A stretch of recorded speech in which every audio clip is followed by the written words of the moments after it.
자, 하나님께서 이렇게 우리에게 성령 충만하라고 명령하셨기 때문에 충만을 위한 책임은 사람 편에 있는 것이고 하나님 편에 있는 것이 아닙니다. 왜냐하면 하나님께서는 이미 명령하셨고 예비해 놓고 계시는 거예요. 그러면 충만해야 될 그 책임은 사람에게 있는 것입니다. 하나님은 이미 명령하셨어요. 술 취하지 말라. 이는 방탕한 것이니 오직 성령의 충만을 받으라. 하나님께서 명령하셨고 구하는 자에게 또 간절히 찾는 자에게 주시고자 예비해 놓고 기다리시는 거예요. 그러므로 충만케 되는 그 책임은 사람에게 있는 것이다. 우리가 주님의 그 임재를 받기 위해서 마음의 문을 열고 주님의 내주하심을 목적해야 되는 것입니다. 자, 그래서 우리 자신을 주님께 온전히 헌신할 때 우리가 구하는 것 그 이상으로 우리에게 충족시켜 주시는 거예요.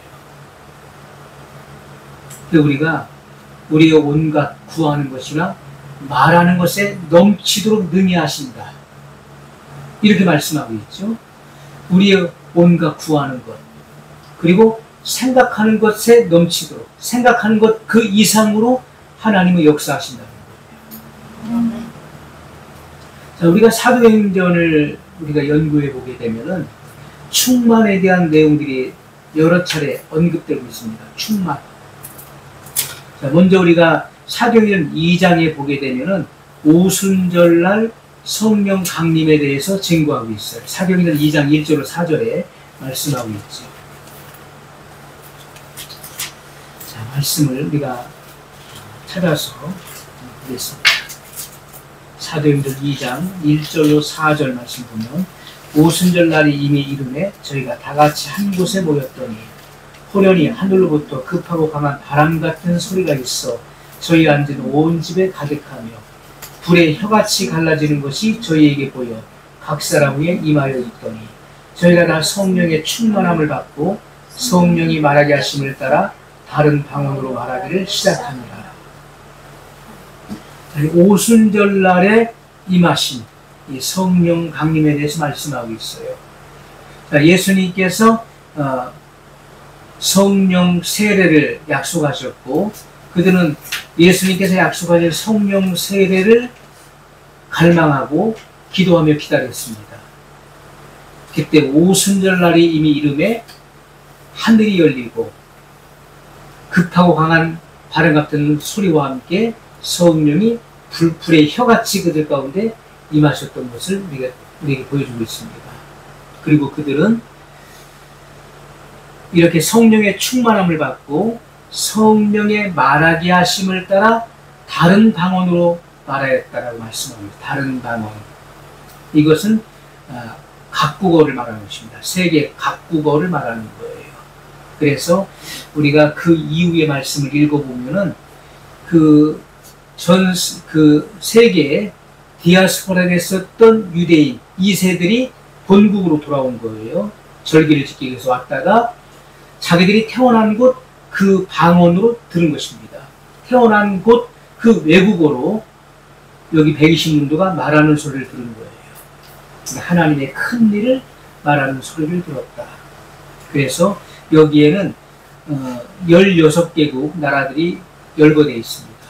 16개국 방언이 나와 있는데 이렇게 사도들과 이 120문도가 이런 세계 각국어를 구사했다는 거예요. 이것은 표적 방언에 속하는 것입니다. 하지만 고린도전서에 나오는 방언은 하나님께 비밀을 말함이라 이렇게 말씀하고 있어요. 하나님께 비밀을 말하는 것이다.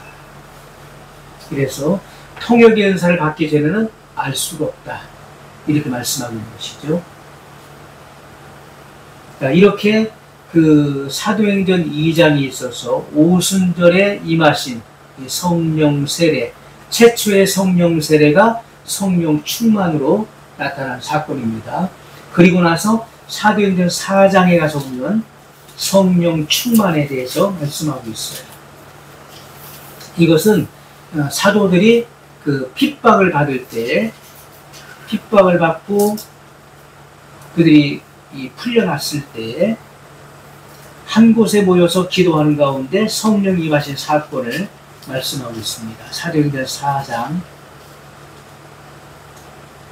29절로 31절의 말씀을 보면, 주여 이제도 저희의 위협함을 하감하옵시고 또 종들로 하여금 담대히 하나님의 말씀을 전하게 하여 주옵시며 손을 내밀어 병을 낫게 하옵시고 표적과 기사가 거룩한 종 예수의 이름으로 이루어지게 하옵소서 하더라. 빌기를 다음에 모인 곳이 진동하더니 무리가 다 성령이 충만하여 담대히 하나님의 말씀을 전하니라. 아멘. 빌기를 다음에. 자, 저들의 그 지금 현재 처지와 상황을 하나님께 알린 것입니다. 그들은 이러한 시험을 물리쳐달라고, 이런 시험을 받지 않게 해달라고 기도한 것이 아니었어요. 다만 그들은 저희의 그 위협함을 하감하옵시며, 그들이 지금 받고 있는 이 핍박과 그들이 지금 겪고 있는 환경과 상황을 주님께 그대로 알린 것이었습니다. 빌기를 다음에 모인 곳이 진동하더니, 진동하는 역사, 성령님의 진동하는 역사. 이 진동은 능력을 상징하는 것입니다. 우리가 다 성령이 충만하여 담대히 하나님의 말씀을 전합니다. 그래서 저들이 죽음도 불사하고 두려워하지 않고, 그 핍박을 두려워하지 않고, 권력자들의 그러한 그 횡포를 두려워하지 않고 하나님 말씀을 담대히 전했다. 이렇게 말씀하고 있어요. 자, 초대교회 활동은 이 단속적이 아니었습니다. 끊어졌다, 이어졌다, 끊어졌다, 이어졌다. 이게 단속적이 아니었다는 거예요. 어떤 특별한 경우에만 이 성령의 어떤 충만함을 받고, 그리고 좀 잠시 쉬었다가 어떤 특별한 문제가 생겼을 때 다시 또 기도해서 충만을 받고, 그런 것이 아니었다는 것이죠.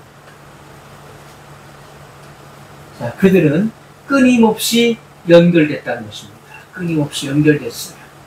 왜냐하면 그들의 사역이 지속적이었기 때문에 이렇게 끊임없이 연결되어졌다.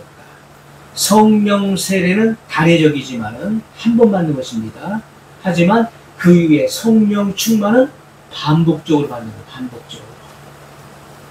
그래서 항상 충만해야 될 의무가 있는 것입니다.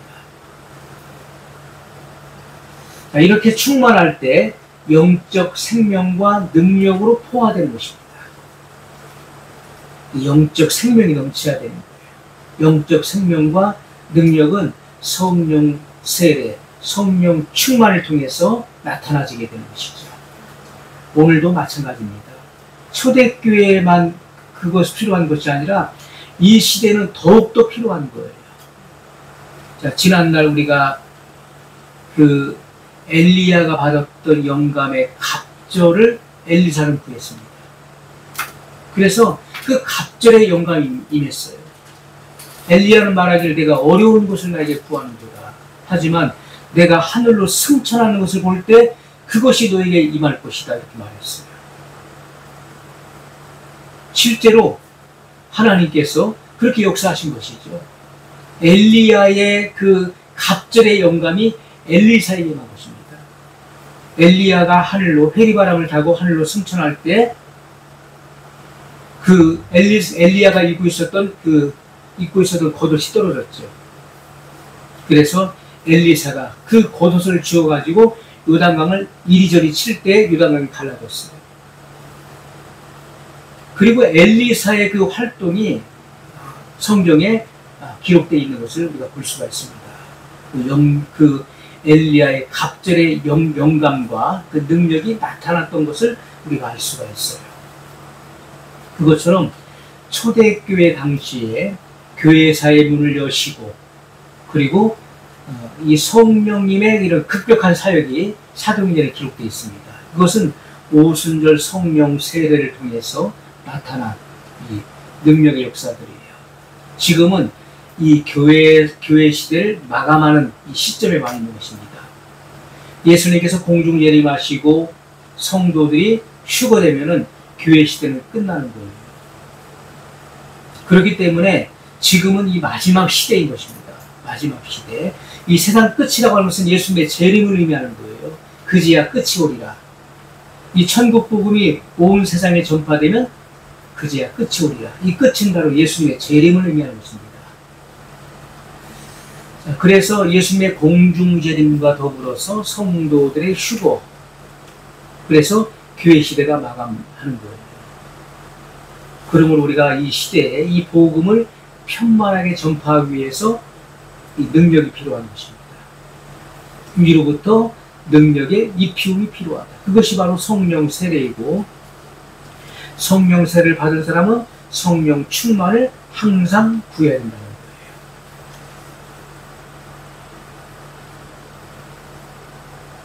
우리가 사도행전을 보게 되면 이렇게 충만에 대해서 자주 언급하고 있는 것을 우리가 확실히 볼 수가 있습니다. 그래서 성령 충만함은 지금도 지속되어야 되는 것이고 미래에도 끊임없이 연결되어야 될 것입니다. 예수님 다시 오실 때까지 이것이 끊임없이 연결되어야 돼요. 그래서 우리가 충만한 가운데 사역을 감당할 수 있어야 되는 것입니다. 두 번째, 성장이 계속돼야 된다. 영적 성장이 계속되어야 된다. 베드로후서 3장 18절 말씀을 보면, 사도 베드로가 순결한 마음을 가지고 있는 성도들에게 편지를 써서 그들이 가지고 있는 본래의 그 확고한 신앙에서 타락하지 않도록 권고한 내용이 나와 있는 것입니다. 베드로후서 3장 18절의 말씀입니다.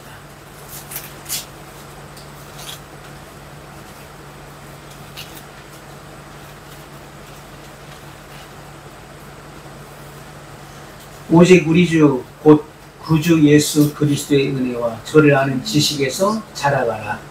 영광이 이제와 영원한 날까지 저에게 있을지어다. 아멘. 자, 이렇게 우리 주 곧 구주 예수 그리스도의 은혜와 저를 아는 지식에서 자라가라. 저를 아는 지식에서 자라가라. 이렇게 말씀하고 있습니다. 우리가 주님을 아는 지식, 영적인 지식이죠. 이 영적 지식 안에서 우리는 자라가야 돼요. 우리가 이 순결은 철저한 정결을 통해서 순간적으로 하는 것입니다. 이 성령 세례를 통해서 우리가 이 성령 세례를 통해 성령의 불을 통해서 이 마음 속에 있는 이 더러움이 태워져서 정결하게 되는 거예요. 그리고 순결한 마음을 얻게 되는 것이죠. 하지만 그 이후에 우리는 계속해서 자라가야 되는 것입니다. 그게 성숙이에요. 성숙은 생명 그 자체와 함께 뻗어 나아가는 과정을 통해서 이루어지는 것입니다. 자, 그래서 우리가 반드시 죄가 제거된 후에 그리스도를 닮는 정도가 날마다 장성할 수 있는 것입니다. 자, 우리가 예를 들어서 거듭난 상태에서 주님을 닮아가는 것, 거듭난 상태에서 주님을 닮아가는 것과 순간적인 성결을 통해서 성령 세례를 받은 이후에 주님을 닮아가는 것은 그 속도가 다르다는 거예요. 우리가 중생의 단계에서는 자범죄로부터 용서를 받는 것입니다. 사람이 태어나서 지금까지 지은 모든 죄로부터 용서가 이루어진 것이 바로 1차의 은혜, 바로 거듭남을 받을 때 이루어지는 은혜인 것입니다. 하지만 성결은 2차의 은혜인 것입니다. 이것은 거듭난 성도들이 기도하는 가운데, 말씀을 갈망하는 가운데 순간적인 이 성령 세례를 통해서 그 마음이 불결함이 정화되어지고 순결함을 얻게 되는 거예요. 그때부터 이 성장하는 속도가 빨라지는 것이고 주님을 닮아가는 그 정도가 날마다 더 크게 장성할 수 있는 것입니다.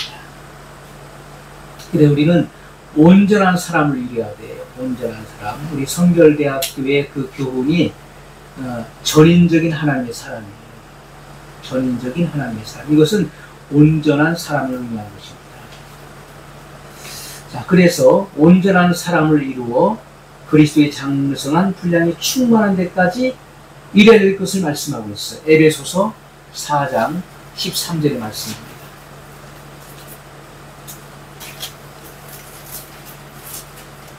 우리가 다 하나님의 아들을 믿는 것과 아는 일에 하나가 되어 온전한 사람을 이루어 그리스도의 장성한 분량이 충만한 데까지 이르리니. 아멘. 자, 그리스도의 장성한 분량은 어떻게 도달하는 것입니까? 우리가 다 하나님의 아들을 믿는 것과 아는 일에 하나가 되어 믿는 것과 아는 일에. 이 안다는 것은요, 온전한 지식을 말하는 것입니다.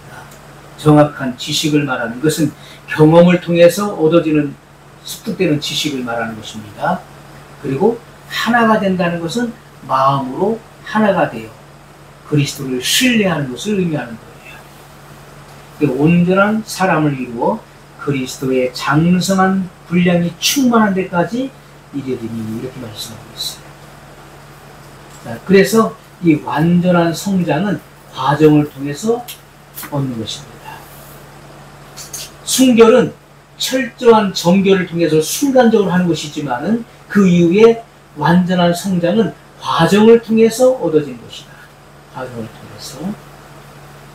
자, 그래서 에베소서 4장 14절로 15절 말씀을 보면 이는 우리가 이제부터 어린아이가 되지 아니하여 사람의 괴술과 간사한 유혹에 빠져 모든 교훈의 풍조에 밀려 유동치 않게 하려 함이라. 오직 사랑 안에서 참된 것을 하여 범사에 그에게까지 자랄지라. 그는 머리니 곧 그리스도라. 자, 이제부터 어린아이가 되지 말라고 분명히 사도 바울은 에베소 성도들에게 증거하고 있습니다. 자, 그러면서 범사에 그에게까지 자랄지라. 범사에 모든 일에 그에게까지 그리스도의 그런 장성한 분량이 충만한 데까지 자라가라고 명령하고 있는 것입니다. 그는 머리니 곧 그리스도라고 부언하고 있는 것이죠. 덧붙여 설명하고 있습니다. 성숙한 그리스도인으로서 모든 면에 그리스도와 같이 돼야 되는 거예요. 그리스도와 같이. 그리스도가 우리의 최종 목표인 것입니다. 주님과 같이 돼야 되는 거예요. 주님과 같이 되는 사람이 결국 휴거되는 것입니다. 하나님께서 우리에게 요구하시는 목표는 그리스도와 같이 되라는 거예요. 자, 그래서 우리가 빌립보서 2장 5절에도 보면 너희 안에 이 마음을 품으라. 곧 그리스도 예수의 마음이니 이렇게 말씀하고 있죠. 자, 예수의 마음은 온유하고 겸손한 마음이에요. 자, 이런 주님의 마음을 담는 것, 이것이 우리의 목표가 되어야 되는 것입니다. 그래서 성숙한 그리스도인들은 모든 면에서 그리스도와 같이 되어야 되는 것입니다. 그것이 우리의 신앙의 목표가 되었어요. 우리가 그리스도를 믿고 아는 지식에서 끊임없이 성장해 가야 되는 것이고 주님의 성품 또한 우리 안에서 자라가야 되는 것입니다. 주님의 생명과 그리고 주님의 성품이 우리 안에서 자라가고 확장되어지고 증폭되어야 되는 거예요.